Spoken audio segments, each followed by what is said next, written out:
Right now, you have a class of people in the West who have grown rich and comfortable from their participation in what I would call the globalist cabal. That ranges from everything, including the massive printing of money as a substitute for productivity, to open borders, the systematic attacks on our culture, our identity, who we are, what we are, our history. And of course, many of these people are privately very sympathetic, I would say, to the thinking and behavior of the Bolsheviks, 1917 through 1920, 21, 22.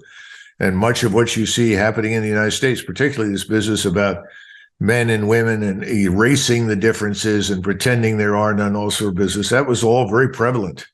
And it had a terrible impact in the Soviet Union to the point where Lenin had to put a stop to it. And then, of course, it largely died under Stalin, who had a different agenda.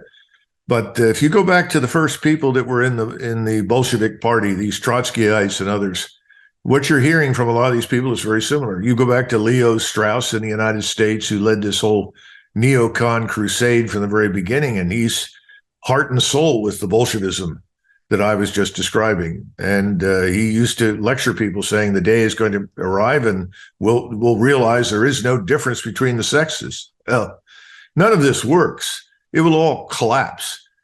And that's what I mean about the empire of lies. You build this empire and you tell people, and there are lots of well-meaning, gullible people who go along with it, but ultimately it fails. The truth will out. You can't keep it going. And I think that's happening very much so right now in Ukraine. Tolerance for exception.